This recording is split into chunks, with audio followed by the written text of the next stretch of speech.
सी variables क्या होते हैं, वेरिएबल्स के बारे में देख लेते हैं।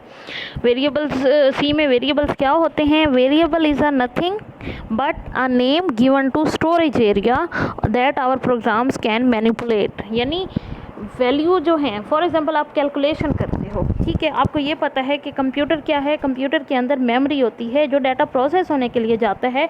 आर्जी तौर पे उसका जो डाटा है उससे रिलेटेड, जैसे मैंने जमा करना है दो वैल्यू को जमा करना है और उसका डाटा, उसमें जो वैल्यू का होना ज़रूरी है, ठीक है। वो वैल्यू यूज़र देता है, वो कहता है मैं 50 और 80 को जमा करूँगा। मुझे नहीं पता कि क्या है, लेकिन ये मुझे पता है कि वैल्यूज़ आएंगी और वो वैल्यूज़ आर्जी तौर पे मैं जब कंप्यूटर प्रोसेस करने के लिए उसको भेजूंगी तो मैं उसके लिए क्या करूंगी, मेमोरी में एक जगह बनाऊंगी, उसका कोई नाम रखूंगी। ताकि नाम क्यों रखूंगी, ताकि नाम जो दूंगी मुझे पता होगा कि उस जगह का नाम क्या है, क्योंकि वैसे तो उसके अंदर बहुत सारे एरियाज़ हैं, बहुत सारे स्लॉट्स हैं।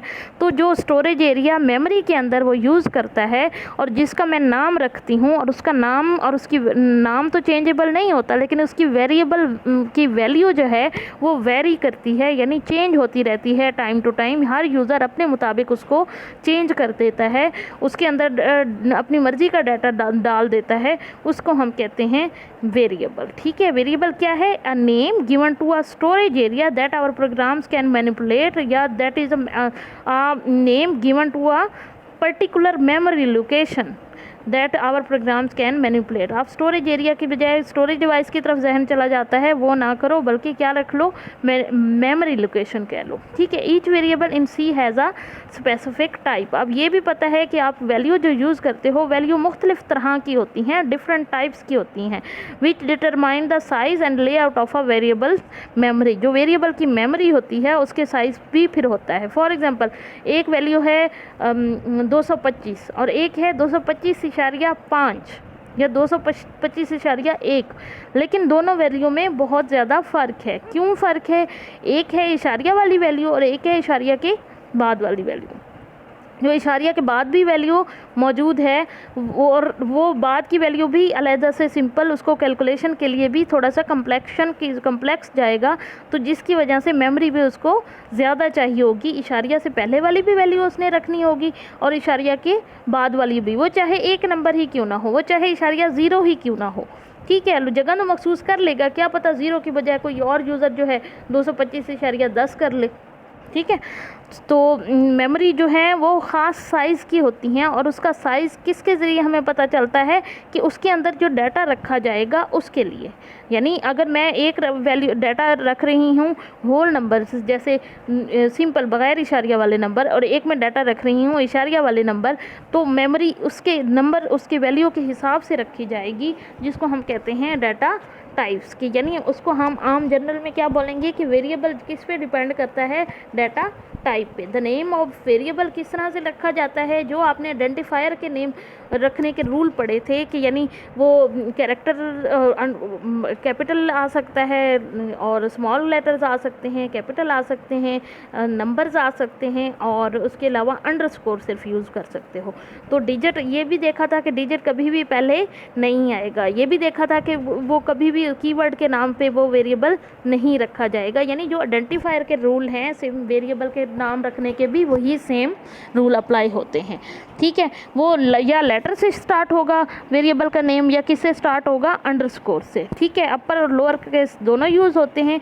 सी के लिए एक वेरिएबल एन छोटा जो है वो डिफरेंट है और एन बड़ा जो है वो डिफरेंट है, ठीक है। तो उसकी टाइप से ही वो डिफाइन करता है, ठीक है। सेम टाइप के आप नहीं रख सकते दो नेम, जैसे मैंने एक नाम रखा एन इंटीजर होल नंबर वाला और एक एन रखा मैंने फ्लोट वाला, दोनों सेम डेटा टाइप के नहीं रख सकते हो, ठीक है। अब डाटा टाइप किस तरह की होती हैं उनके बारे में थोड़ा सा देख लेते हैं। एक डाटा टाइप है चार से मुराद ये है, डाटा टाइप कौन सी होती है, कैरेक्टर होती है। सिंगल ऑक्टेट यानी 1 बाइट जो है 8 बिट्स जो हैं, ठीक है, वो कैरेक्टर डाटा टाइप में इस्तेमाल होती हैं। 4 क्या होता है, इसमें कैरेक्टर वैल्यू आती हैं, ठीक है, जैसे A B C वगैरह, ठीक है। और ये सिंगल कोटेशन मार्क्स में लिखी जाती हैं, यानी सिंगल कॉमा ओपन, फिर उसके अंदर वैल्यू और फिर सिंगल कॉमा क्लोज। ये इंटीजर टाइप से डिफरेंट होती हैं, ठीक है। इंट क्या है? Integer, the most natural size of integer for the machine. Integer क्या है? इंट से मुराद क्या है? इंटीजर। और लफ्ज़ क्या इस्तेमाल होता है? ये भी की वर्ड है, आपने यूज़ किया था, कीवर्ड में देखा था। इंट क्या है? ये इंट जब आपने data type, character data type कोई वेरिएबल रखना हो, कोई मेमोरी क्रिएट करनी हो तो 4 यूज़ करते हो। आपने होल नंबर को वैल्यू रखनी हो तो उसके लिए क्या यूज़ करोगे? इंट यूज़ करोगे। आपने कोई single precision floating point value जो है अगर आपने रखनी है तो छोटी जो साइज़ की होंगी वो फ्लोट लिखोगे, और अगर बड़े साइज़ की होंगी तो डबल का यूज़ करोगे। वॉइड होगा कि कोई भी डाटा टाइप मौजूद नहीं है।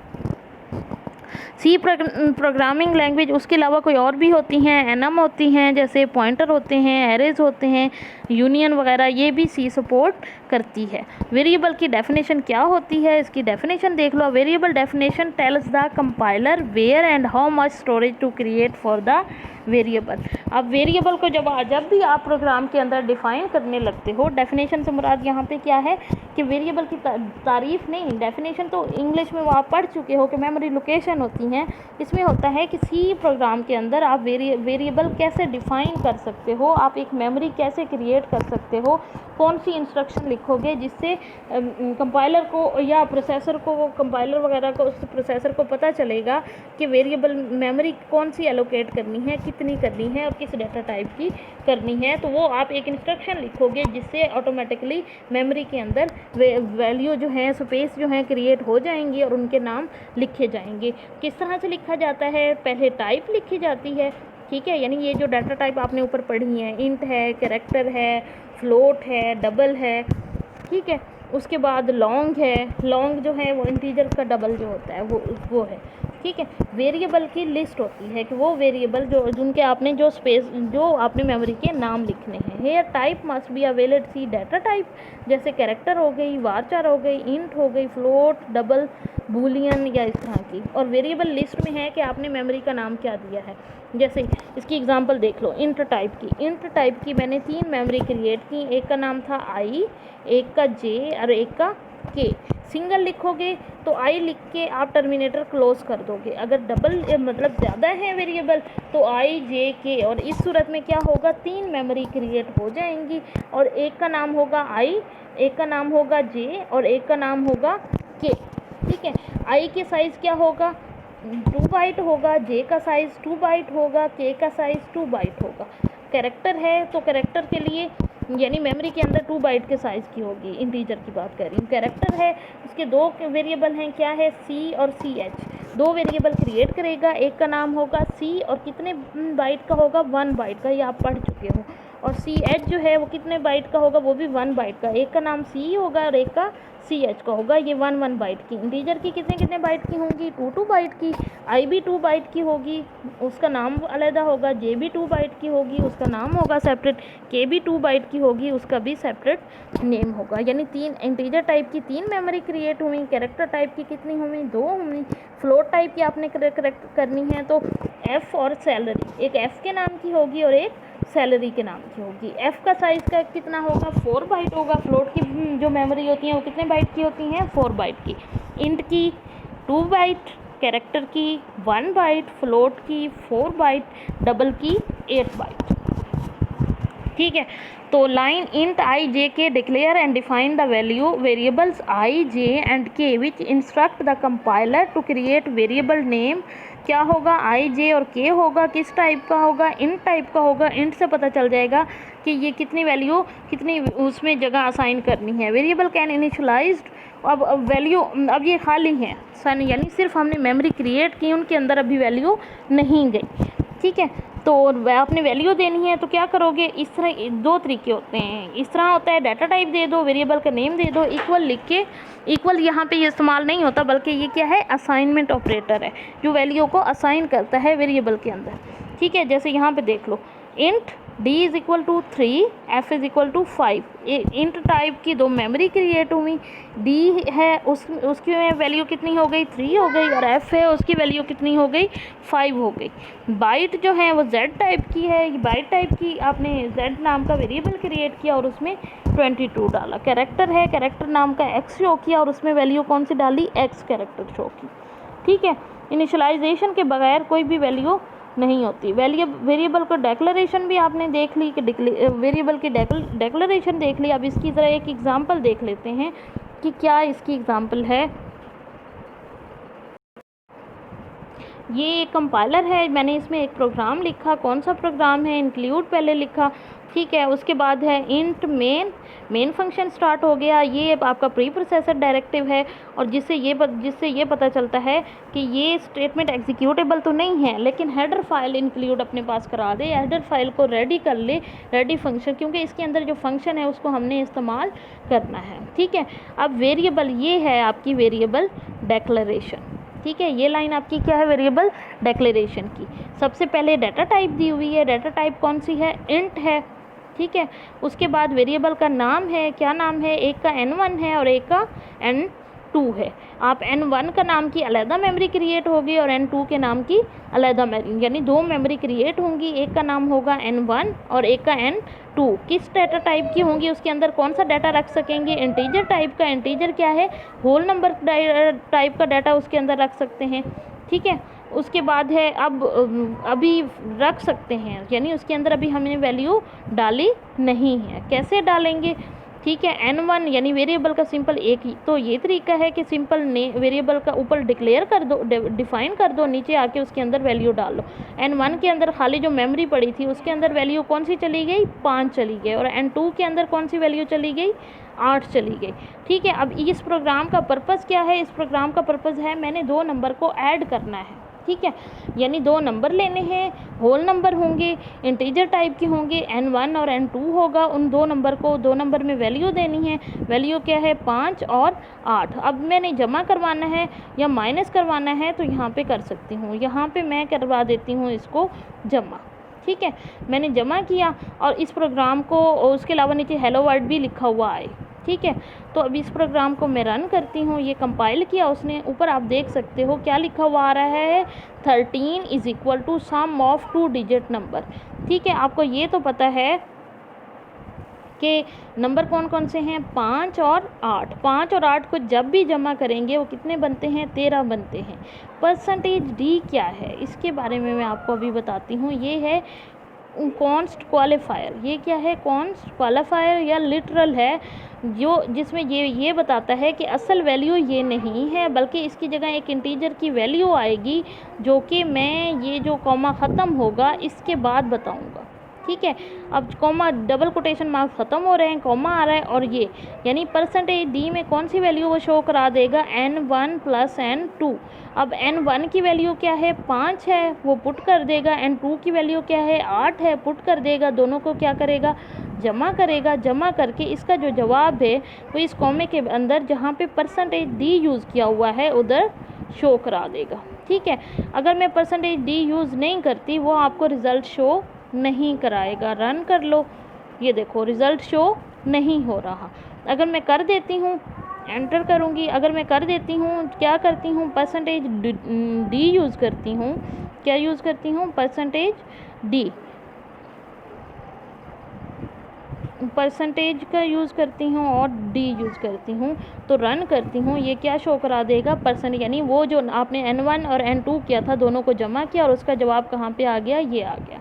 ठीक है, मैं परसेंटेज डी नहीं यूज़ करती। डी से मुराद डेसिमल है, यानी इंटीजर है। डाटा टाइप पे डिपेंड करता है कि यहाँ पे आपने क्या शो कराना है। अगर आपकी इंटीजर है तो जवाब भी आपका इंटीजर में ही आ रहा है, n1 जमा n2 का, तो आप परसेंटेज डी यूज़ करोगे। अगर फ्लोट में आ रहा है परसेंटेज एफ़ यूज़ करो। परसेंटेज एफ़ यूज़ करोगे वो कुछ भी नहीं शो करा रहा, क्योंकि वैल्यू जो थी वो डी में थी। ठीक है, परसेंटेज डी में थी, डेसिमल वैल्यू थी, फ्लोट की तो वो वैल्यू नहीं थी, जिसकी वजह से वो शो नहीं करा रहा। ठीक है, आप परसेंटेज डी यूज़ करोगे। ठीक है, ये हो गया। अब मैं ज़रा आप लोगों को यहीं पे भी एरर ही बता देती हूँ कि कंपाइलिंग एरर जो होती हैं, जैसे सिंटैक्स एरर है, सिंटैक्स एरर की मिस्टेक क्या होती है, सिंटैक्स एरर क्या है, सिंटैक्स एरर है जैसे मैंने इंटीजर लिखा बल्कि यहाँ पे टर्मिनेटर देना भूल गए, ठीक है, टर्मिनेटर देना भूल गई, रन किया, अब वो ये देखो यहाँ पे वो क्या दे रहा है, उप्स एरर आ गई है, ठीक है। तो आपने एरर यहाँ पे फाइंड करनी है, ये क्योंकि असल कंपाइलर तो नहीं है, ये तो मतलब एक मोबाइल का कंपाइलर है जिसकी वजह से वो फुल फ्लैज उसकी वो फंक्शनैलिटी तो शो नहीं हो रही, लेकिन मैं आपको सिर्फ दिखाने के लिए कि ये सिंटैक्स एरर। अब दोबारा रन करोगे, अब देखो उसने जवाब शो करा दिया है, ठीक है। अगर फॉर एग्ज़ाम्पल अगर लॉजिकल एरर की बात करें, मैंने करना क्या था, जमा करना था, लिखा यहाँ पे सम करना, यहाँ पे मैंने जमा ही था, लेकिन क्या कर दिया, सम में प्लस की जगह मैंने क्या यूज़ कर लिया, मल्टीप्लाई यूज़ कर लिया गलती से, मुझे पता ही नहीं चला मैंने क्या यूज़ कर लिया, मल्टीप्लाई यूज़ कर लिया, ठीक है जी। मल्टीप्लाई के लिए ये सिंबल इस्तेमाल होता है। रन करूँगी, अब मैं कहूँगी 5 और 8 जो हैं वो तो जमा करें तो वो तो 13 नहीं आता, जवाब क्यों 13 नहीं आ रहा, 40 क्यों आ रहा है, तो उसके लिए अब मुझे सारा प्रोग्राम खंगालना पड़ेगा कि मैंने गलती कहाँ पे की है। ये है लॉजिकल एरर, ये क्या है, लॉजिकल एरर है, ठीक है, ये लॉजिकल एरर है।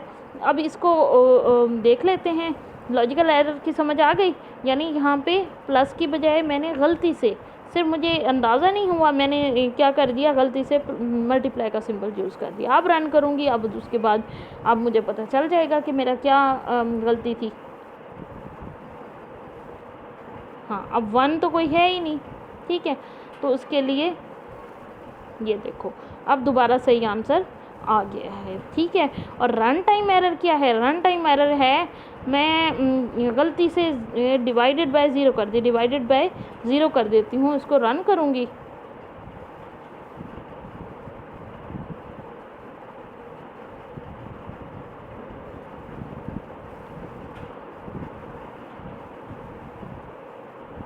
रन कर देती हूँ, 0 आ रहा है, ठीक है, क्यों, ये रन टाइम एरर है, ठीक है, समझ आ गई। तो ये हमने 3 एरर्स भी देख ली, इसमें वेरिएबल का यूज़ भी देख लिया, ये वेरिएबल है, फॉर एग्जांपल मैं इंट की बजाय ये वेरिएबल क्या यूज़ करती हूँ, फ्लोट यूज़ करती हूँ, फ्लोट यूज़ किया, और फ्लोट में वैल्यू भी अब मैं फ्लोट ही असाइन करूँगी, वो आपको ऐसे ही मुझे नहीं असाइन करने देगा कि या चाहे आप पॉइंट के बाद 0 लगा दो, लेकिन आप यूज़ पॉइंट ही करोगे, ठीक है, पॉइंट 0 कर देती हूँ, ठीक है। खाली पहले 8 दे के देखते हैं, इसको रन कर लेते हैं, ठीक है, ये माइनस में आ रहा है, जवाब क्या आ रहा है, गलत आ रहा है, उसकी रीज़न क्या है कि मैंने तो पॉइंट में वैल्यू ही नहीं दी, ठीक है। इसको हम 8 पॉइंट अब मैं कर देती हूँ 0, अब रन करती हूँ, ओह 0 हो रहा है, मैं जमा करती हूँ, 1 मिनट, कोई भी गलत जवाब दे रहा है वो, मैं कर देती हूँ n1 plus n1 plus n2, ठीक है, रन करती हूँ, अब देखो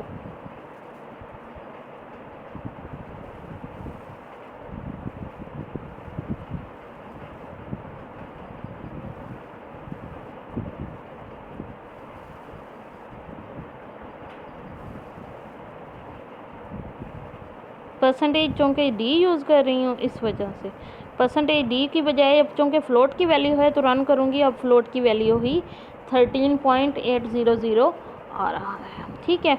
गलती क्या थी, मैंने यहाँ पे एक परसेंटेज एफ यूज़ किया हुआ था, दूसरा क्या था, यहाँ पे मैंने एक लॉजिकल एरर थी और एक मेरी लॉजिकल एरर और एक रन टाइम एरर कह सकते हो, ठीक है, वो भी लॉजिकल एरर में ही शुमार होती है, ठीक है। ये है हमारा आज के प्रोग्राम, जिसमें मैंने क्या बताया, वेरिएबल्स क्या होते हैं, डाटा टाइप्स क्या होती हैं, क्यों यूज़ करते हैं, मेमोरी लोकेशन क्या है, चैप्टर में आप जाके चैप्टर नंबर 9 में जाके स्टार्ट के टॉपिक जो हैं वेरिएबल, कॉन्स्टेंट और उसके बाद क्वालिफायर हैं, उसके बाद लिटरल्स के बारे में डिटेल से हम बाद में पढ़ेंगे। उसके अलावा क्या है कि आपने प्रोग्राम कैसे बनाना है, आपने इसको यूज़ कैसे करना है, प्रिंट एफ का फंक्शन का मैंने आपको बता दिया। उसके अलावा आपने रन कैसे करना है, कंपाइल कैसे करना है, उसके अलावा डिबगिंग फीचर्स के बारे में हमने पढ़ लिया। तो ये तकरीबन हमारे मतलब एक चैप्टर हमारा कंप्लीट हो चुका है। अब आप लोगों ने गूगल क्लासरूम को ज्वाइन करना है। काइंडली आप लोग सारे करीब से अपने जितने भी फ्रेंड्स हैं अपने हमारे कॉलेज के गूगल क्लासरूम पे, आप लोग उनको भी बता दो अपने ईमेल एड्रेस, या मैं कोड शेयर किया था मैंने आप लोगों को व्हाट्सएप ग्रुप में, तो आप लोग वो सारा देख सकते हो, उनको बताओ भी सही। और आप लोगों ने गूगल क्लासरूम ज्वाइन करना है, वहाँ पे ये भी पॉसिबल है मैं आपका क्विज़ लूँ चैप्टर नंबर 8 का, ठीक है। और अब इंशाल्लाह नेक्स्ट लेक्चर जो है, नेक्स्ट लेक्चर के बारे में थोड़ा सा बता दूं। नेक्स्ट हमने क्या पढ़ना है, कांस्टेंट पढ़ना है और लिटरल्स के बारे में पढ़ना है, और इसके अलावा मैं डिटेल से आपको बाकी लेक्चर जो है वो इंशाल्लाह कल आप लोगों से मिलते हैं। अल्लाह हाफ़िज़।